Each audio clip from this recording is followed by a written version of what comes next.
I'd like to welcome you all here to this panel on Indigenous-led climate solutions. I'm Kathy Eatock, a Guyri and Butchulla woman. My people are from Central Queensland in Australia, and I'm co-chair of the Indigenous Peoples Organisation of Australia. I'm also the Pacific representative to the Facilitative Working Group on Local Communities and Indigenous Peoples platform of the UNFCCC.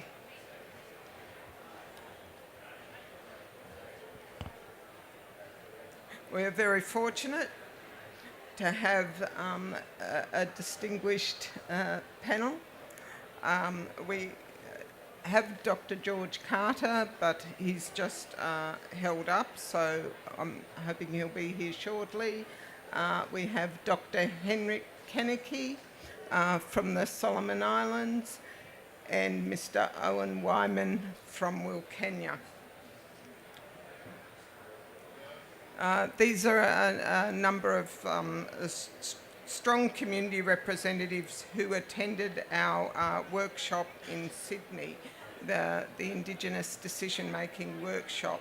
Now, this was an initiative established to empower Indigenous communities to address climate change, and it emerged from the development of the Pacific Regional Gathering.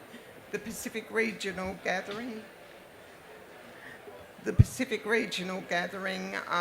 was organised as part of the work plan for the LCIP and enjoyed strong participation from the Pacific with 97 participants, and Minister Chris Bowen also presented and heard recommendations.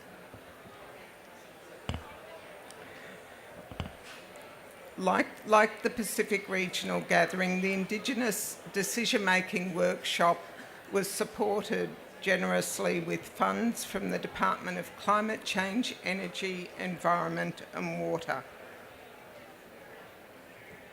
The workshop centred on the idea that Indigenous peoples are best positioned to address climate change and the impacts on their communities. Representatives from 10 Pacific nations and 6 Australian Indigenous communities attended the event, and it highlighted various initiatives and case studies relevant to diverse locales from Australia's arid desert regions to the Torres Strait Islands and Pacific Islands facing rising sea levels. It aimed to help communities develop tailored place-based projects that address their specific needs and environments, and it incorporated an Indigenous rights approach, ethical co-design and Indigenous accountable evaluation and monitoring processes.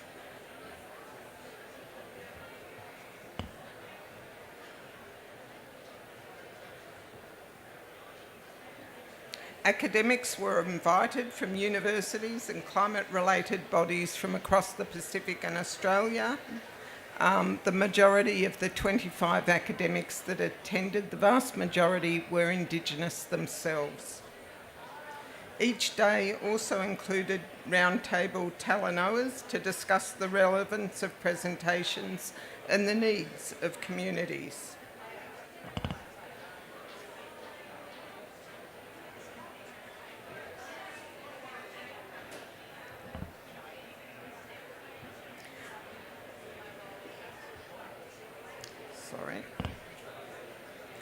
Follow-up community meetings are being held to seek broader community direction and assess local circumstances for tailored responses. So this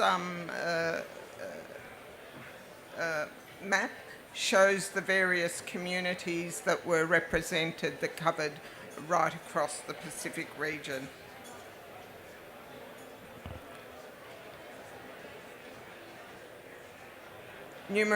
Several Aboriginal communities were also included. These included the desert community of Soapy Bore in Central Australia, Port Augusta in South Australia, and Wilcannia in far western New South Wales, and a Cape York community in North Queensland. in addition to 2 Torres Strait Islander communities. Badu Island is in the western islands of the Torres Strait and is one of the larger islands in the region. Boigu forms part of the northwestern island group of the Torres Strait.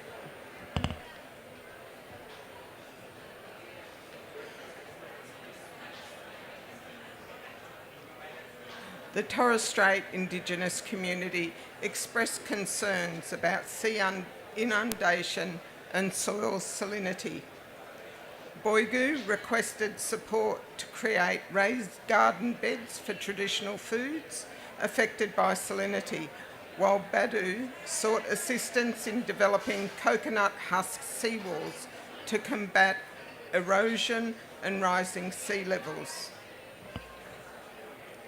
Additionally, planting native species was proposed to stabilise shorelines and local ecosystems.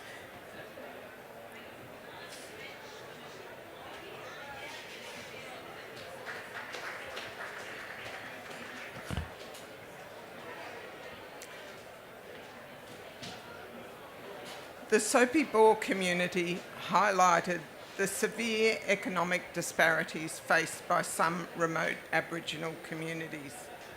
Central Australian remote communities are particularly impacted by rising temperatures, with 55 days recently reported over 40 degrees, and temperatures predicted to only increase. The houses were inadequate with small windows and very little furniture for the houses or the community. There were only a few chairs for our community meeting, and old foam mattresses were used for bedding that are disintegrating. The community's name, Soapy Bore, reflects the bore water that the community is dependent on and is also an indication of the quality of the water. There is a white froth in the water. Access to clean water, however, is vital for health, especially in extreme heat. The community's requests, however, were modest. They asked for no chlorine tablets in the water that worsened the taste of the water. They sought fencing to protect water taps from the wild horses previously released from remote cattle stations that are now biting the taps and damaging them as they look for water. The community also requested shade trees to be planted to mitigate the heat and its health impacts. They also sought support for a community garden. There's no store in Soapy Bore. A community garden and fresh fruit trees to be planted. The nearest shop is more than 30 kilometres away, and many of the community members don't have a vehicle. Additionally, a public toilet for visitors was requested, given the community's lack of amenities and its distance from Alice Springs. These simple, cost-effective projects will have business cases developed for funding. In addition, IPO is partnering with charities to provide mattresses and bedding and second-hand bikes for kids to help improve the living conditions for these residents. While the housing issue exceeds this project's scope, we do plan to meet with the Minister of Indigenous Affairs, who's from the Northern Territory and understands the needs of remote communities. So we expect to have a positive outcome to that. But we'll also highlight that there are 15 sister communities in the region of Utopia, housing 1,000 people in total, and the conditions are all very similar for those. We'll also emphasise the benefits of training people in building sustainable mud brick housing. That project is already happening in South Australia, which is within distance of these communities. And mud brick houses could, of course, then incorporate shaded verandas and a culturally appropriate fire pit. Such training, yes, is already taking place in South Australia and can develop skills in building, plumbing and maintenance, as well as furniture building for the local communities that incorporates all 16 local communities. Significantly, the Torres Strait communities we visited shared their past experiences and stated that only 20 years ago their housing was also very poor. So that's actually positive in that these issues aren't beyond being fixed. It just requires a focused effort. So I hope to report on the progress of this work with this community and the other communities at COP30 in Brazil, and a follow-up at COP31 if it's announced in Australia or wherever it's located. Other speakers will now present on their own communities. Some we've visited. We're in the process of undertaking the community meetings. We're taking the academics out to each of these communities, listening to the communities about what their needs are, and then developing business cases for funding for the projects that they identify. So I'll pass to Hendrik now to outline his particular issues and why he attended the workshop and what he hopes to get out of it. Thanks, Hendrik.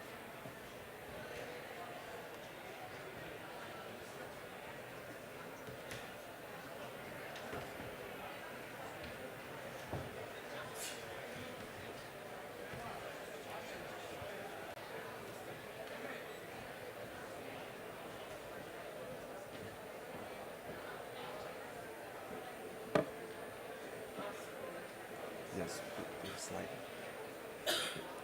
All right, good afternoon. Thank you. Can I ask the slide to come up, please?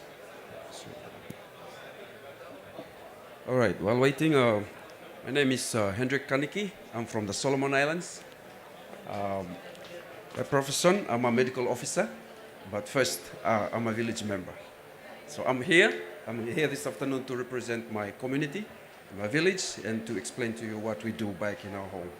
And hopefully we'll learn from each other and some points I'm going to put across. More especially with the Indigenous Decision-Making Workshop that we attended. It was in Sydney, and what was a lesson learned and trips learned from these lessons.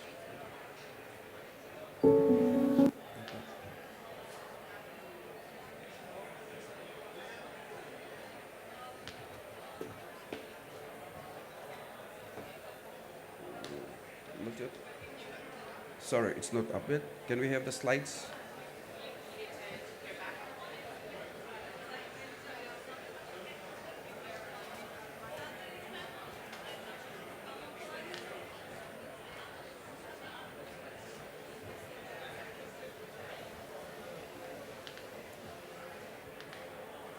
All right, so in Solomons, probably some of you might not know, it's in the South Pacific.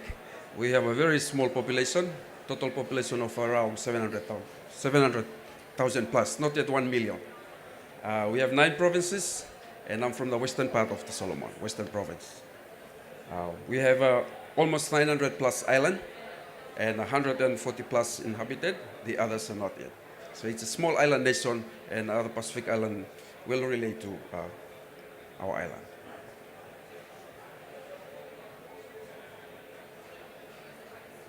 I've emailed it. Sorry.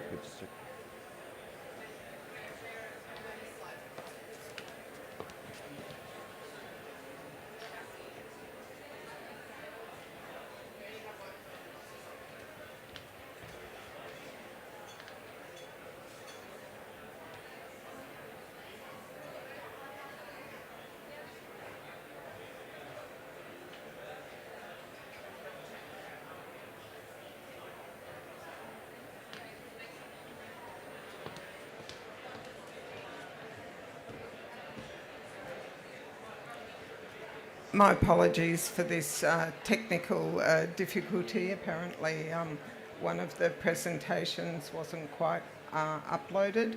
but we'll be there momentarily. So as I outlined, we've got a film to follow the presentations, and that outlines both the workshop, what we're hoping to achieve for those communities, and some of the proposals that are being put forward. As I mentioned, it's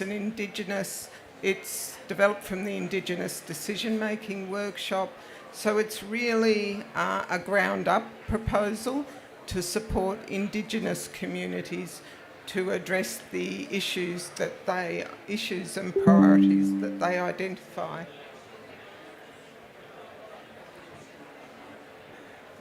We've held one meeting so far in the Pacific, in Tonga, and in the Tonga community meeting, they proposed establishing an economic project around a florist growing flowers for export and for sale as an economic endeavour for the women of that community. That was a particular request for them. A number of the communities have also highlighted the issue with the quality of water and have requested water testing. So for Soapy Ball, we're working with Sydney University to organise water testing for those communities. And that's also an issue for Wilcannia, which Owen will speak on. And I'll pass back to Hendrik. Thank you. All right, my sincere apology for that one, the technical problem. All right, so Solomon is located in the South Pacific. It has 992 islands, 147 inhabited. We have more ocean than the island. We have more ocean than land, as you can see from there. Total population of around 740,000. Background, Siroboivoko Tribe Association is a community-based organization that is based in our village. 2006, there was boom of logging industry happening in our island. And most of our big islands were logged. Unfortunately, the decision comes back to the chiefs. So sometimes they make such decisions that they do not consider our future. Very fortunately, we've managed to say no to logging for our community. And that's the area that we're using to conserve now. Right, so basically what we do is we do forest management as well as marine management. While doing that, we do community engagement, livelihood projects, and also we do school awareness for our children, especially to further awareness to our younger generation. Those are some of the community engagements that we do. Most of the Pacific Island, we do decision-making more like in the community. We listen to each other, youths, women, men, and we make collective decisions. We also partner with stakeholders, NGOs, and even universities, like in James Cook University. All right, so on the 14th to the 17th of May, this year we were very fortunate to attend this decision-making workshop in Sydney. Lesson learned for my community is the empowerment through self-determination. Taking ownership of decisions that we make, taking ownership of the activities that we do in the community is very vital, and that's one of the important lessons that I've learned. That's when we were digging a drain to get the swampy place dried up. We have to work together and empower each other. We also did infrastructure. We built schools. We built our primary school, that's on the far right. Also, we did a community hall where we can do decision-makings in church, for church activities, community activities, or other related activities. Thank you to our partners, UNDP, and also government for helping us with these small projects. One of the important lessons that I've learned as well is capacity building. Capacity building is very important in decision-making. It helps to build a skill and knowledge in making decisions. Also, community resilience for environment changes and support for suitable practices that we do, especially in the village. Some of the pictures that we partner with our partners to do capacity building after we came back from the workshop. Another is the networking and collaboration. I was very fortunate to meet most of the scholars and also from our other community and indigenous parties that came during that workshop. We were able to share ideas and learn from each other to improve on our community. So when we went back, we took these women. We try to empower women, so we take them from our island to another island to learn from other communities. We call it a look and learn trip for women. They were very excited. Some of them first time to travel to another island, even though we are in the same small space. And also we collaborated with James Cook University, who came and did community profiling, which is very important for our future planning as well. Cultural revitalization is very important as well.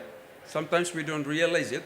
We've been practicing this way back, but it's good to come back and, revisit it and see what's the best practices we go forward, especially with the changes that we are facing in relation to climate change.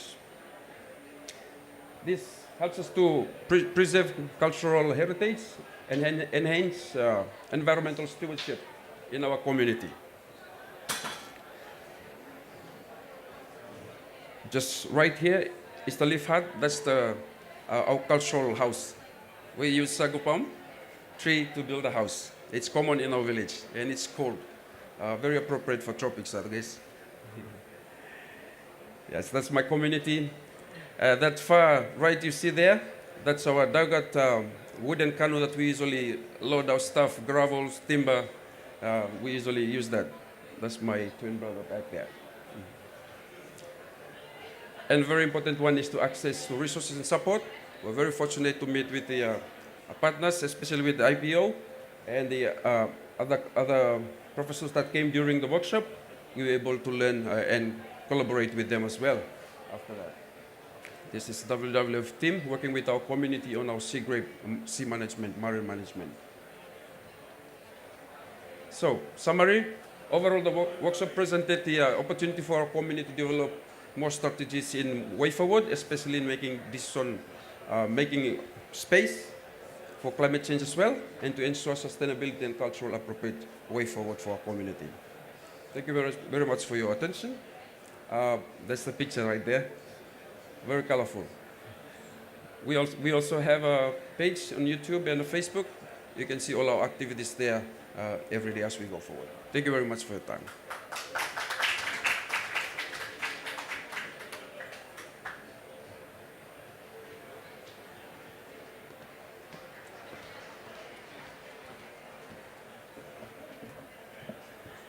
Thank you, Hendrik.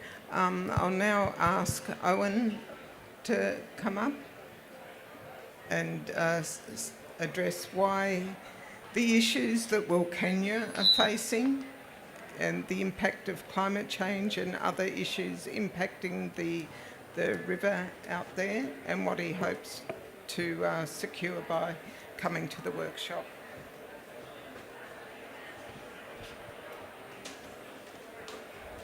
Hi everyone, my name is Owen Wyman from Western New South Wales. I'm a Barkindji riverman. My little town has a population of 700. Majority of the community is Indigenous people, and we've recently been on the news in Australia about the fish kills on our Barker. White men call it the Darling. We call it the Barker. Barker means river in our Barkindji language. The biggest struggles we have now is with the climate change is the river. When I was a young boy going fishing with my grandmother, he was able to lean in to the river and drink straight from the river. That's how clean it was.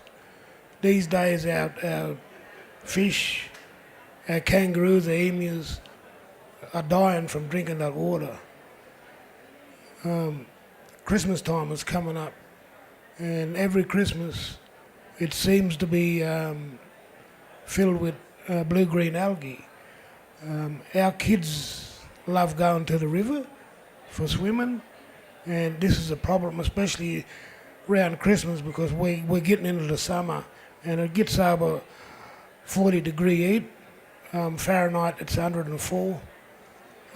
So, we're pushing close to, 50-degree heat. Bears hibernate in winter. We out at Wilkenya, we hibernate in summer because you just simply can't even go out in the hot heat. I manage a local football team, and we can't train in the summer because it's too hot.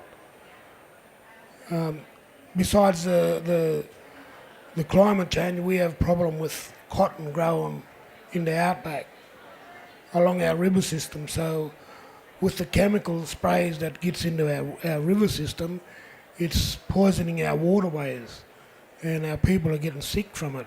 So from the river system, it goes back to the household, where the water smells.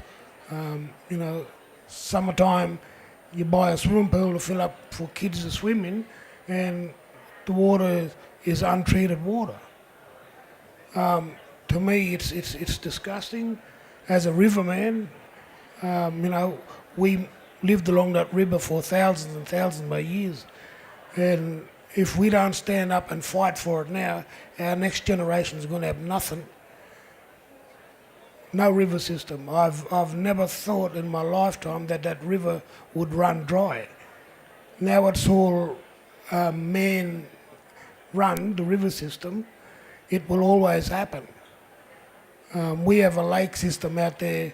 For the lake to get full, the river has to be over 9 metres high for water to run into that river system. And we're stuck in the middle out at Wilkenya. Upstream they had to grow cotton, and downstream we got the Menindee Lake. So when they open the weir, it's like pulling the plug from a bathtub, and the water just goes down so quick, where it's creating more creeks in our riverbanks and blocking our access to our fishing spots, our swimming holes, and it's just destroying our riverbanks. We want to speak, hopefully get a chance to speak with the Minister for Environment this afternoon to let him know our problem, because we need a proper water source. And Wachuga Lake is a lake that through the years it's been building up full of silt, because the river fills up and it rushes out too quick, and the lake's just filled up and filled up. So, it used to be a lovely lake when I was a young boy, and the birds used to come in every morning, and you'd hear them. They'd go to the river, then they'd come out in the afternoon and go back out to the lakes. That doesn't happen anymore because of the climate change and with the cotton growing. We need that lake system to be revitalised for our future generations to come. There is a swimming pool that opens in summer. Our kids don't like it because of the chlorine. Their kids prefer to go to the river, as all of us, we spend our time at the river. We love our time at the river. When the river is up, the crime rate goes down. No one's in town, everyone's out on the river. So the police comes out and check on us out the river. We don't need you out here, we're having our time. I can't stress to you enough about, as the Barkindji rivermen, we have a saying, no Barker, no Barkindji. Without that river flowing, we can't tell our stories. We need that river to flow to tell our story. Our storyline lies within that river system, and we need that to flow. Even the underground water, what they tap into with the bore waters, that's where our Nachi lives. The Nachi, what we call in the Barkindji language, is the rainbow serpent, and that's his living space where He created the holes, the creeks and the billabongs. And it's sacred to us. And the government wants us to live on bore water. We lived on the river all of our life, and to be told that we have to live on bore water is a kick in the guts to us as river people. You know, when I talk about the river, our Barker river people, I talk from here because it's embedded in us from our elders, and I'll pass it on to my next generation from the heart. Our stories passed down from the bloodlines for our knowledge holders. You know, we have to make this right for our kids to be able to have a future. If we don't talk now and speak up, there will be nothing for our next generations. Thank you.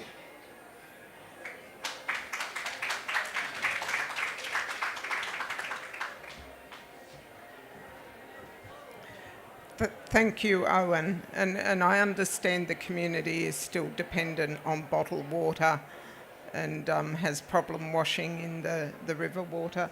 But we'll move on to the film that we've got. The technical support, if you could run the film.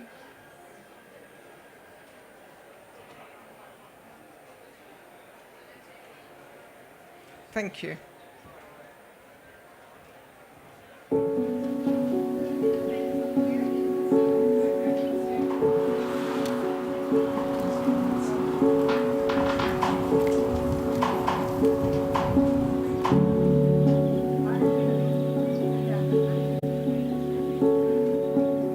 So when land starts to die, everything we have is in our land. The land holds our ancestors, the land holds our songs, it holds our stories. And when that starts to die, we start to die. So I think there is an urgency in dealing with climate change.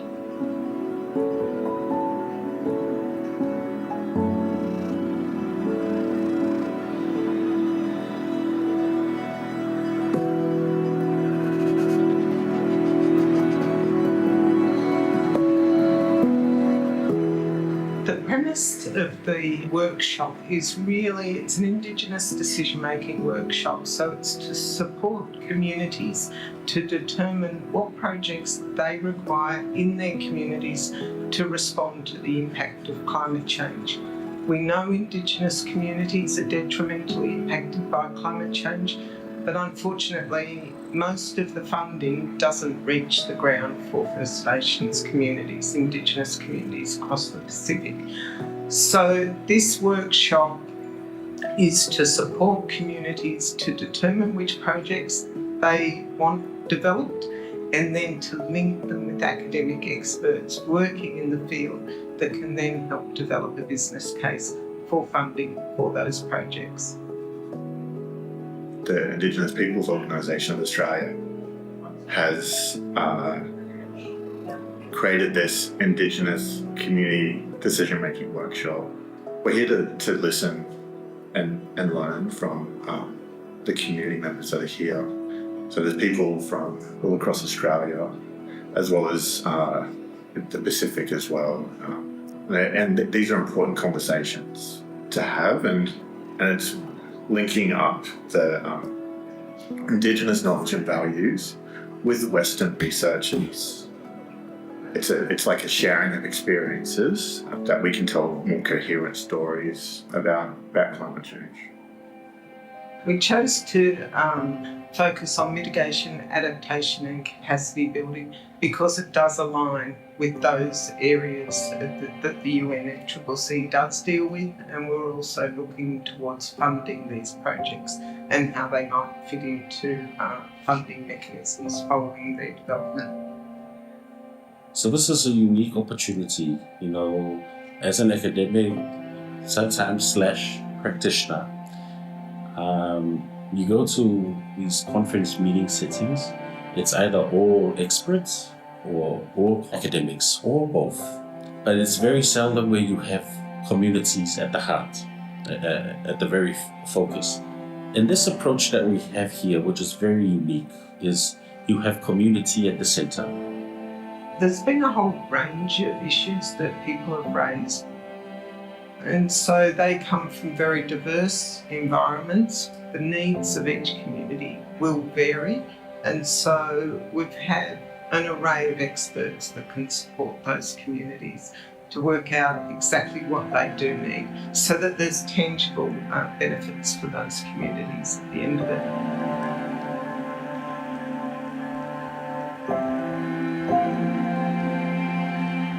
This is my first time coming to one of these gatherings, or I'd call it a gathering, because we've got many Indigenous nations from around. There was a lot of talk about the ocean, climate change, but I suppose my main concern is about the destruction of our barker. Other people know it as the darling. We call it barker in Barkindji language. Barker means river, and that's the main cause. As far as why me gave me an immediate here to fight for the barker, because we as Barkindji people, we can't tell our stories if that river not flowing. So we needed to flow to be able to keep our traditional lives.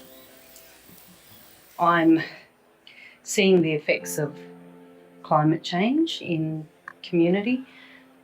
In a lot of our communities, we're seeing the aquifers get really low. We're also seeing things getting into water a lot more, so people are having to boil water before consuming.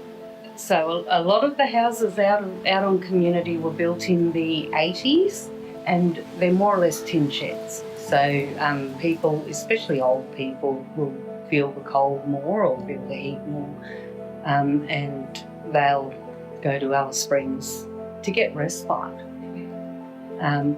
We have a clinic that services the 16 homelands, and they're pretty stretched.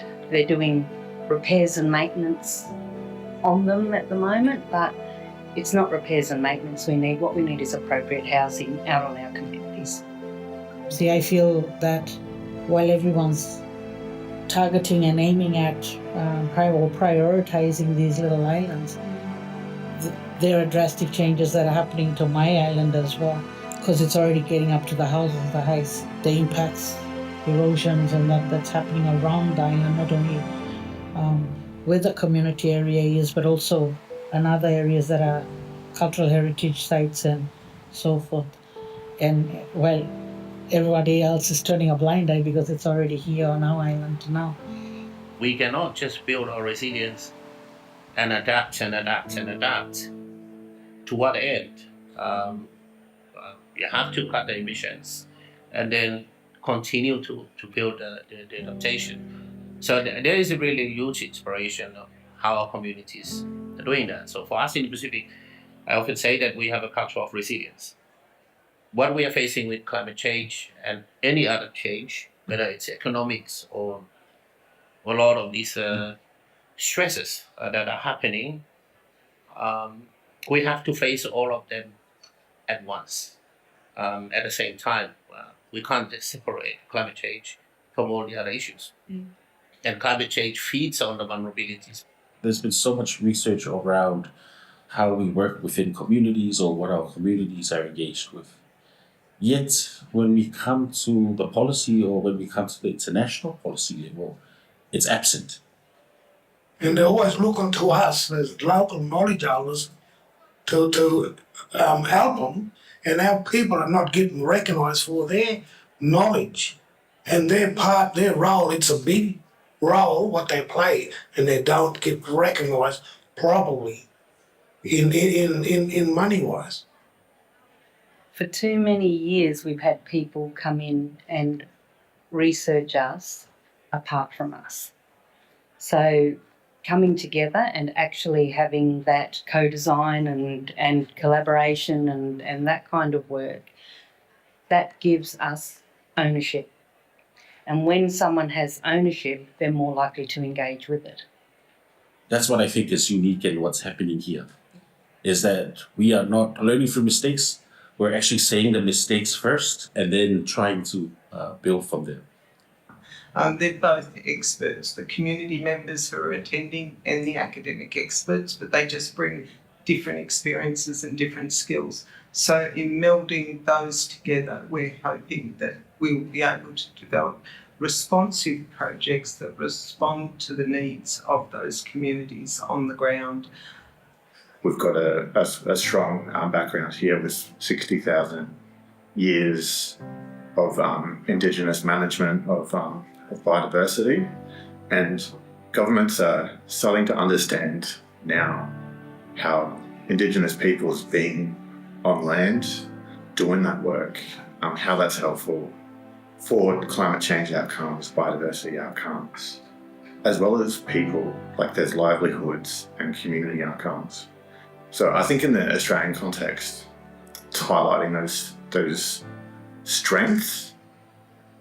It's also about finding a way that we share power, and sharing power in the education system, sharing power in policy creation, so that it's not just a specialized or unique form of knowledge, but it's mainstream. And I say that we do that for Indigenous, especially climate knowledge. If we have to, like from a traditional knowledge standpoint, you build the resilience of the system. So you don't just build one component and leave all the others out. And that's, I think, and that's the traditional way of doing things. It's never sectoral. It's always a holistic. It's always about the system. And I do find inspiration from that approach. I think my aim going back now is trying to do more community stuff where I can educate them in what climate change is, why it's happening, stuff like that. I think if there's need more education around it, because people are seeing this thing but don't realize how bad it may get. If we don't keep the fight, and the next generations to come to keep this fight, government has to listen. We are the Baka people from the West. We grow up in the bush, you can't get better than this. Money can't solve it. It's the people who live on the ground that they have to listen. The local knowledge holders, because we live it and we see it every day.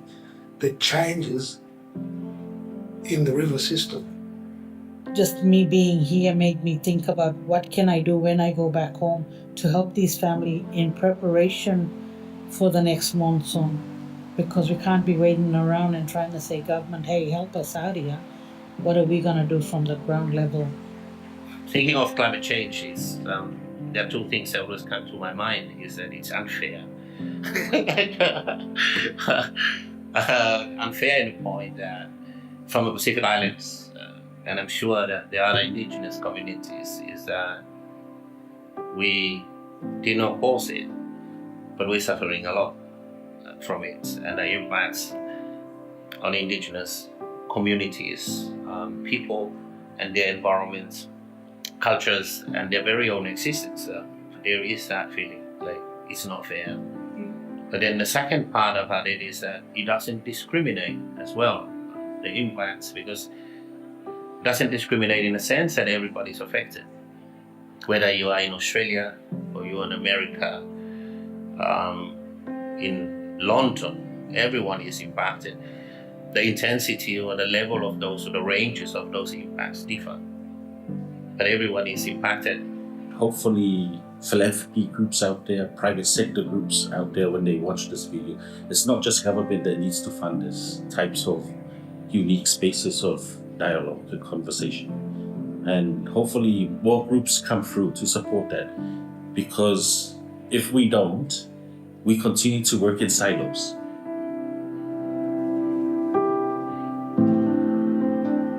So, what does a climate resilient future look like for your community? I think somewhere where we can continue to live on our homelands because we have better health outcomes, we have better mental health outcomes when we're on our country. So being able to stay on our country into a future long term.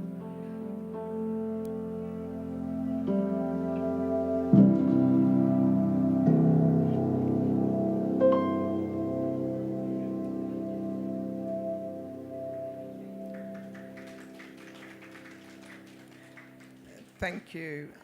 We have a few minutes. If there's any questions, I'll invite the speakers back onto the stage. If there's any questions, Justin?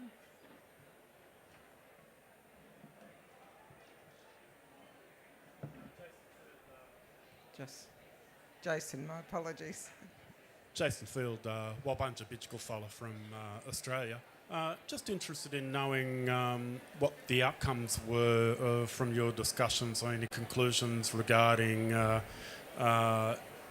First Nations mobs having decision-making authority, and what is your general position in terms of how much authority the Australian government is giving to mob on the ground to make decisions? Sorry, were you asking in relation to this project how much? Just to clarify, how much? Just looking at the workshop that I thought was on decision making. So I was just wondering what conclusions come out of the workshops in relation to decision making. It is on decision making. The communities and indeed the project isn't influenced in the slightest by the government. The government has been very generous in funding the workshops. We've also received funding from the European Climate Foundation. So that's enabling academic experts to be taken out to the communities, to work with the communities. The people that attended the workshop are facilitating those communities. So it is really, we started the entire process looking at a rights framework, looking at ethical co-design processes, and also giving the community members themselves monitoring and evaluation processes, not just of the individual projects, but of the workshop and the overarching project as well. So that's why we're referring to it as an Indigenous Decision-Making Workshop. We're trying to actively empower those communities to determine what they need and then support them to get funding for those projects. So we hope to report at COP30 on the outcome of all of the community meetings will have occurred by that stage. At the moment, only 6 have occurred of the 16. And then the year after, we'll look at the implementation. We may start looking at implementation by COP30 as well. So we're hoping to show outcomes, but the process will also highlight gaps in funding. We know that the that funding through climate processes is targeted at governments. It doesn't hit the ground for Indigenous communities, so it raises those issues. For Aboriginal communities, it also raises the fact that Aboriginal communities are considered being in a first world country. Not all communities have first world conditions, as we have seen. And so that's another gap that we need to address. So we'll be working with philanthropic funders, we'll be looking at funding avenues, but we'll also be writing these up to highlight the need to target funding directly to Indigenous communities. And some of the academics are already looking at drafting academic papers on that. Thanks for your question.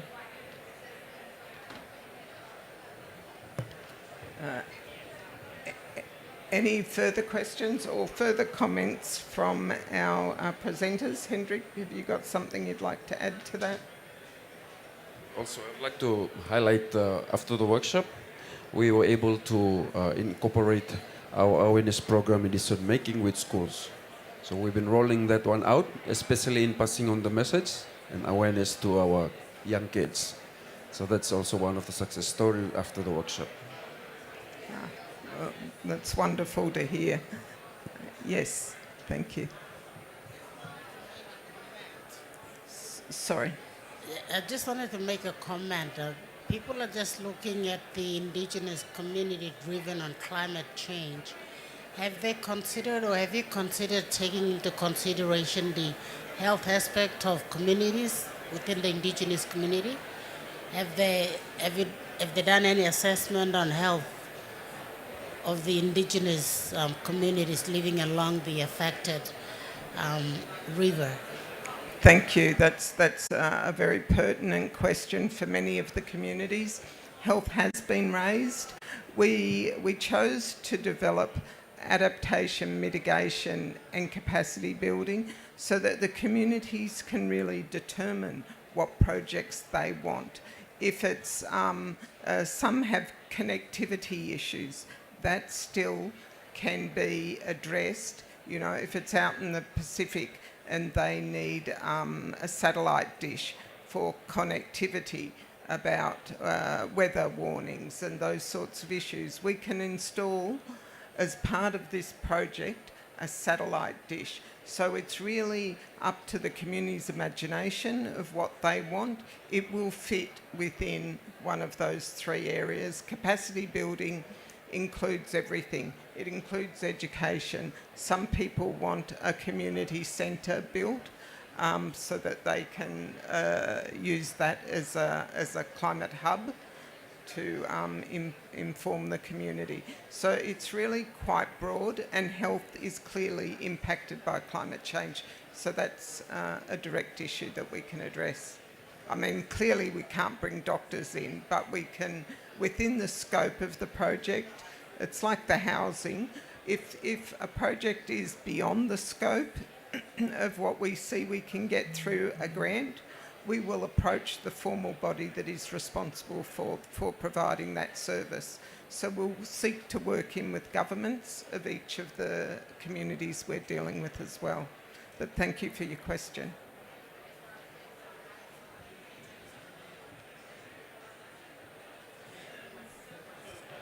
Sorry, ma'am. It also affects the rights of the Indigenous community, the human rights of all humans living around that affected area. So all are all connected and interrelated. So I'm just making a comment so we can all have to provoke our mind to think wide and think connections, not only around the affected river system, but looking at wider and then broader. So we can all have a wider mindset of how we could really tackle the problems or issues that are arising. I'm not sure if the Australian government has been really up to date in supporting all of that, in funding independent assessment team, especially health and environment, who could really do a report to help the Indigenous communities. Have they? Thank you for that further comment. We did start the workshop looking at a rights framework and grounding this work on rights. The Indigenous Peoples Organisation is a rights advocacy body, an Indigenous rights advocacy body. So grounding it on the Declaration, the rights to free, prior and informed consent, and highlighting to states their obligations in international law to Indigenous peoples is very much part of our frameworks. But thank you for your comments. Any further comments? Questions? Well, I'd ask you to put your hands together for our speakers. Thank you very much for your patience. Also with that technical issue, thank you for your patience and tolerance. Right. Thank you.